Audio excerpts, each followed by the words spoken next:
En marge du 3e Parlement des entrepreneurs d'avenir au Conseil économique, social et environnemental de Paris, je suis cette fois-ci avec Didier Péréol. Bonjour Monsieur Péréol. Bonjour. Vous êtes le fondateur et le PDG du groupe Equibio. Oui. Vous défendez évidemment l'agriculture biologique. Et vous êtes là comme un témoin finalement à ce Parlement, un témoin pour montrer que les solutions existent et pour montrer que oui, l'entreprise a des solutions, n'est-ce pas ?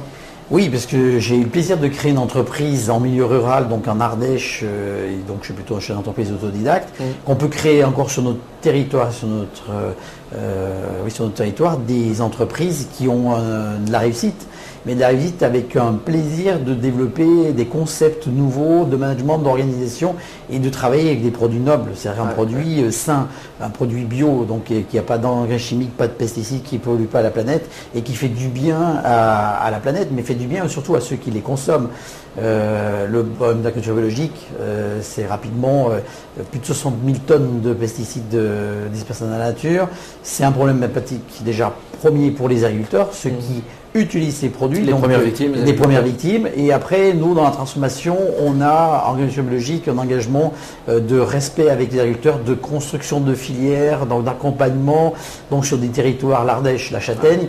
Aujourd'hui, on a permis de revitaliser certaines régions. Le petit Épau d'eau de Provence dans la région au pied du Ventoux, où il y avait 5 agriculteurs il y a 20 ans, il y en a plus de 50 aujourd'hui. Donc c'est pour moi, ma plus grande réussite économique, c'est cette réussite d'avoir réinstallé des jeunes agriculteurs et de permettre à ces agriculteurs d'avoir de la visibilité à moyen long terme par l'engagement sur des volumes et des quantités et des prix. Le groupe a 25 ans, c'est ça? Le groupe a 25 ans, aujourd'hui c'est 8 sociétés, c'est 200 personnes, c'est plus de 65 millions d'euros de chiffre d'affaires consolidé, des perspectives, donc on s'est beaucoup développé, on est parti de zéro il y a 25 ans, mais des perspectives de développement qui tirent grâce à l'export aussi, qui a une dynamique, on est présent dans 45 pays, une croissance en moyenne année entre 5 et 10 voire 15%, et des perspectives pour les 3 à 5 ans qui viennent très intéressantes. On voit que le consommateur, même français, même si on est très en retard par rapport à d'autres pays, cherche de plus en plus de la vérité dans les produits qu'il consomme, de la traçabilité, du produit de plus en plus végétal. Donc on travaille beaucoup sur les grains, les céréales, les légumineuses. Donc on a toute cette dynamique qui est très bonne, et je dis la biodynamique, c'est le top pour l'entreprise. Donc un chef d'entreprise heureux.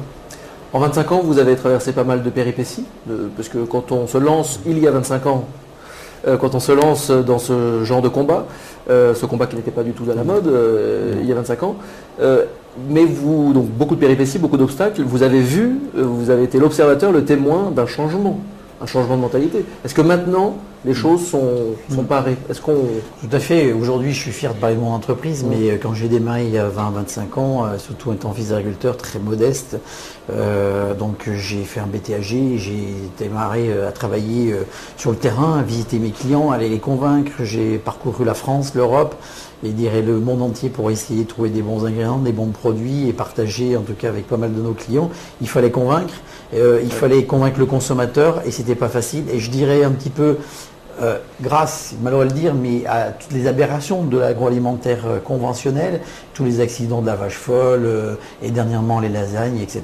Donc ça a servi un petit peu la cause des valeurs qu'on défend, et a permis de mettre en lumière, et ce qui fait qu'aujourd'hui, qui ne connaît pas ce que c'est comme produit bio, qui ne connaît pas ce qu'est la petite graine de quinoa qu'on a eu le plaisir de faire connaître, et d'autres produits. Et en plus, dans les nouvelles générations, je pense qu'on a pris plus conscience de la qualité de son alimentation qui fait du bien. Si on veut faire du sport, sur une activité, si on veut être en bonne condition, et je dis toujours, quand on est bien alimenté là, ça va bien à la tête. Et les deux communiquent en permanence. Et pour moi, c'est très important de diffuser ces messages-là, de cette qualité d'alimentation. Et alors c'est vrai que ça n'a pas été toujours facile, parce qu'il faut convaincre aussi les partenaires banquiers, financiers.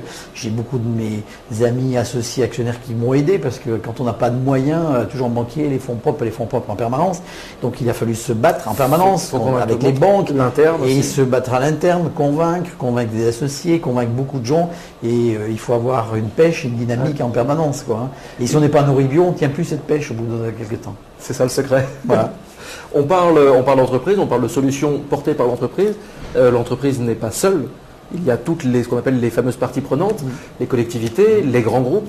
Il manque peut-être quelque chose pour que ça aille un peu plus vite. Il manque quoi? Je pars du principe aussi qu'il faut toujours aller pas à pas et qu'il faut convaincre et essayer de convaincre que la voie qu'on a pris et les produits que l'on met sur le marché et qu'on cultive, c'est la voie, c'est le chemin auquel il faut tendre. Je crois qu'aujourd'hui, on en parle, les médias en parlent de plus en plus, qu'aujourd'hui les problèmes des pollutions de nos rivières, pollution de l'air, les problèmes et le corps médical aussi scientifique a beaucoup accompagné. Il y a de plus en plus de grands professeurs, je pense au professeur Joyeux notamment, qui est un ami qui constate qu'il y a de plus en plus de cancers et qui dit mais Pétard, il faut faire quelque chose, ça vient d'où, c'est quoi? Et que la pollution plus l'alimentation sont des facteurs aujourd'hui évidents de constat de cette augmentation de ces maladies-là. Et ce sont des maladies graves de la société parce que ça coûte à la société en plus. Donc on dit que le bio est cher, mais quand on regarde le coût indirect des problèmes de santé, les problèmes de dépollution de l'air, des pollutions de nos rivières, etc., c'est qu'aujourd'hui, la réalité, le bio est moins cher que le conventionnel. Ouais. Mais on ne le voit pas au niveau consommateur. Quand on a un paquet dans un rayon, quand on compare les deux, on ne voit pas ces coûts-là, mais c'est du coût caché. Et du coup vicieux malheureusement et qui ne favorise pas le bio. Mais pour moi c'est inéluctable que ce soit au monde agricole, l'éducation, la pédagogie, la formation, et peut avoir des produits de qualité, des produits de la biodiversité dans notre alimentation, c'est l'agriculture bio, c'est indispensable. Vous venez de sortir un livre, d'écrire un livre, Entreprendre pour changer le monde. Donc c'est l'épopée d'une éco-entreprise, l'histoire d'un pionnier, l'histoire des aventures que vous avez traversées, des péripéties. Je le montre, il y a des préfaces de Nicolas Hulot et Pierre Rabhi. Pourquoi ce livre? Alors après, c'est peut-être pour les 25 ans aussi. Donc oui, c'était une coïncidence pour les 25 ans, mais j'avais un idée depuis longtemps de me dire mais comment transmettre. Donc j'ai fait un premier livre sur le quinoa, on a peu de moyens de communication, c'est un livre, il passe de main en main et il est un bon circulateur d'idées et je me suis dit mais pourquoi pas témoigner de mon expérience d'entrepreneur autodidacte pour des jeunes aujourd'hui, donner l'espoir quand même à des jeunes aujourd'hui qui souhaiteraient se lancer dans une entreprise, quelle qu'elle soit. Il y a plein d'idées, il faut avoir de la réflexion, de l'idée, regarder dans notre société qu'est-ce qui se passe et qu'est-ce qu'on peut créer. C'est mettre en avant l'innovation, la capacité à se remettre en question en permanence. Et c'était un témoignage, alors ça sert aussi pour tous les partenaires qui sont autour de l'entreprise, parce qu'ils ne me connaissent pas complètement, déjà de me connaître, mais surtout c'est mettre en avant une entreprise et une réussite d'une entreprise et d'une équipe au travers de l'engagement qu'il y a avec mes collaborateurs dans ce partage de convictions au quotidien et c'est bien d'écrire aussi parce qu'on est obligé de prendre le rétro derrière ça et de dire du recul. Qu'est-ce que j'ai fait, qu'est-ce qui s'est passé, etc. Et de revenir d'ailleurs sur des étapes d'évolution de l'entreprise et bien montrer les embûches qui peuvent être l'entreprise et ça peut éviter à d'autres qui vont développer l'entreprise et dire tiens il a fait ça, je vais éviter peut-être oui, c'est de la transmission, c'est de la pédagogie, c'est un témoignage, c'est un peu de tout. Voilà. Entreprendre pour changer le monde, on le trouve où? Parce que je vois un prix 5 €, reversé à la Fondation Nature Vivante, c'est toujours bien de le dire. Une fondation, voilà. Alors, si vous me permettez de parler de la fondation de mots, c'est que la réussite économique dans notre chaîne d'entreprise, c'est déjà un point important, mais la réussite, la plus grande satisfaction, c'est de pouvoir avoir créé cette fondation et de passer un message plus fort derrière dans la pédagogie sur meilleure qualité d'alimentation, etc. Donc, on vient de mettre en place une nouvelle stratégie avec une nouvelle direction. D'ailleurs, le directeur, c'est celui avec qui j'ai écrit le livre, qui s'appelle Lionel Astruc, dans lequel on va approcher des entreprises et leur amener un kit de formation pour leurs salariés pour avoir une meilleure qualité d'alimentation, une alimentation écologique, bio, durable, etc. Réinstaurer à la limite ce qu'on devrait faire dans le BABA, dans notre système d'éducation nationale. Et on a une énorme carence puisque dans le système d'éducation nationale, aujourd'hui, on ne parle pas des sciences de la nature, de l'alimentation, etc. Et ça, c'est un gros problème. Donc, on va essayer de pallier modestement et d'entraîner, en tout cas, un courant de réflexion là-dessus. C'est semé pour encourager d'autres. Hein. Le but, c'est que dans la fondation, on démultiplie le petit colibri. Donc vous avez en face de vous un petit colibri ardéchois qui a fait son chemin. Et puis Pierre Rabhi m'a fait le plaisir d'amener son témoignage dans la préface. Nous sommes voisins et Pierre est un peu aussi dans les échanges qu'on a ensemble. Moi, chef d'entreprise qui a sa performance économique et lui dans les pensées de décroissance, de sobriété heureuse, tout ça, on partage beaucoup de choses, amène une autre réflexion à l'entrepreneur et c'est un bon partage très constructif et très positif et c'est un peu mon maître à penser.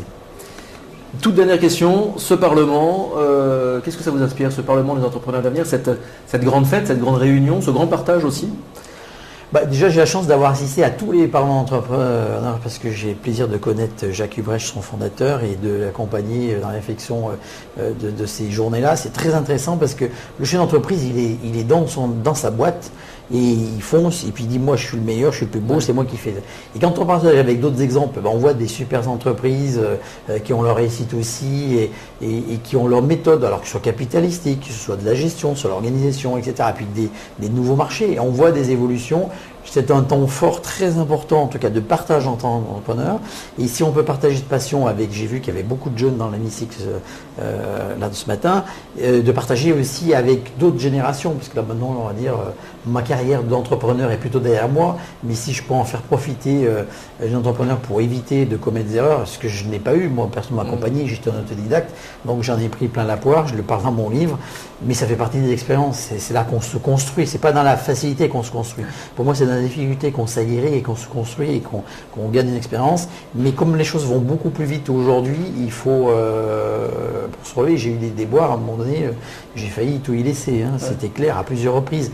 Et là aujourd'hui, la société économique va tellement vite et notre système, c'est qu'il faut s'éviter les embûches, sinon elles sont rédhibitoires. Donc voilà, c'est un peu le but aussi d'être pédagogique et partagé. Et cet événement est pour moi est très intéressant et très important. On échange beaucoup de cartes de visite, on se revoit, etc. Oui, c'est vraiment un retour d'expérience croisée. Très, très intéressant, très passionnant. Merci beaucoup Didier Péréol. Merci.